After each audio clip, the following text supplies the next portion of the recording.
ဆိုမြသူစာအိမ်တော်ကွဲခဲ့ရတဲ့အကြောင်းရင်းကိုအတွင်းကျကျရှင်းပြလာတဲ့ဆိုမြသူစာရဲ့မိခင်တော်ကြီးကြီးခင်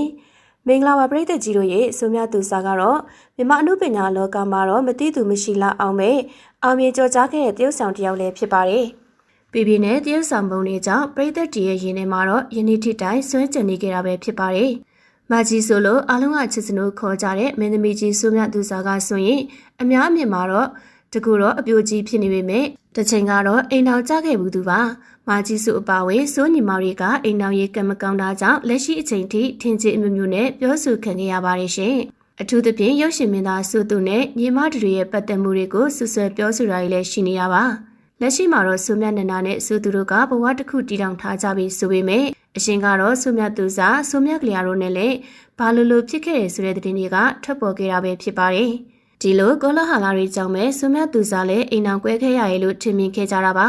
ဒါပေမဲ့တကယ်တော့ဒါတွေကအမှန်တရားမဟုတ်ခဲ့ပါဘူးဆိုမြသူစားတယောက်အိမ်အောင်ကွဲခဲ့ရတဲ့ဖြစ်ရမှန်ကတသက်ကိုရှိနေခဲ့တာပါလက်တလုံးမှာတော့လူသိနေခဲ့တဲ့မာကြီးဆိုအိမ်အောင်ကွဲရတဲ့နောက်ွယ်ကအကြောင်းရင်းကပြည့်နေလာခဲ့တာပါအများထင်သလိုရှက်ရှက်ဖြစ်ပြီးတော့ပြိုကွဲခဲ့ရတာမဟုတ်ပါဘူးတဲ့မကြီးဆိုရဲ့မိဘကိုတည်တတ်တဲ့စိတ်ထားလေးကြောင့်လမ်းခွဲခဲ့ရမယ့်ဘဝကိုမတက်တာပဲရွေးချယ်ခဲ့ရတာပဲဖြစ်ပါတယ်မကြီးစုကသူ့ရဲ့ခင်မွန်းတဲ့ကိုတော့မိဘပေးစားလို့ယူခဲ့တာမျိုးမဟုတ်ပဲကိုယ်တိုင်ချစ်ခင်ဆုံမဲ့လို့လက်ထပ်ခဲ့ကြတာပါဒါပေမဲ့မကြီးစုရဲ့ခင်မွန်းကအမေရိကန်နိုင်ငံသားခံယူထားသူတယောက်ဖြစ်တာမလို့မကြီးစုတယောက်မိဘနဲ့ခင်မွန်းကြားကလွန်ဆွဲမှုတွေဖြစ်လာခဲ့ရပါတယ်အိမ်အောင်ကြပြီးကစားကနေအိမ်တောင်တဲ့9နှစ်လောက်အထိမကြီးစုကခင်မွန်းတဲ့နဲ့အတူအမေရိကန်နိုင်ငံမှာလိုက်လံနေထိုင်ခဲ့ပါသေးတယ်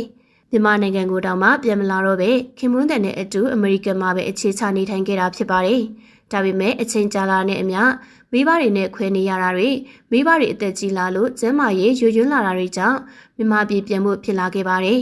ခဏတပြုတ်ပြန်လာရင်ကနေမိဘတွေကိုပြုစုပေးဖို့မြန်မာနိုင်ငံမှာပဲအပြေးတိုင်ပြန်နေဖို့ဆုံးဖြတ်လိုက်ရတာကိုထုတ်ပြောရတဲ့အကြောင်းမြန်မာနိုင်ငံကိုလိုက်လာပြီးဆက်လက်ပေါင်းတင်ဖို့ပြောပေမဲ့တစ်ဖက်နိုင်ငံသားဖြစ်နေပြီးတော့အခြေကျနေတဲ့ခင်မွန်းကတော့လိုက်မပေါင်းနိုင်တော့ပဲနောက်ဆုံးမှာတော့အိမ်တောင်ရေးတစ်ခုပြိုကွဲခဲ့ရပါတော့တယ်ဒီအကြောင်းအရာတွေကိုတော့မာဂျီဆိုရဲ့မိခင်ကိုယ်တိုင်ကထုတ်ပြောခဲ့တာပါနေ့တည်းအကြာကြီးနေမှာထုတ်ပြောရတဲ့အကြောင်းရင်းကတော့သမီးဖြစ်သူအိမ်တောင်နဲ့ကွဲကွာရတာကိုဂေါလာဟာလာရနဲ့သမုတ်နေကြလိုပါပဲတဲ့သမီးဖြစ်သူရဲ့ဂုဏ်သိက္ခာအတွက်မိခင်ဖြစ်သူကိုယ်တိုင်ကဖြစ်ချောင်းကုံစင်ဂဂနနာကိုရှင်းပြလာခဲ့တာပါ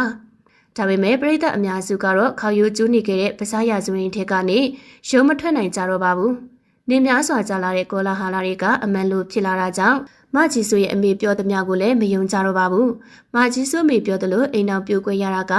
အတူလိုက်မနေနိုင်လို့ဆိုရင်ကောလာဟာလာတွေကဘလို့ထွက်လာရလဲလို့မေကုနေကပြန်လဲထုတ်လာကြပါတယ်။နေ့တွေကြာလို့သူ့ဘဝနဲ့သူကိုစီအခြေချနေပြီဆိုပေမဲ့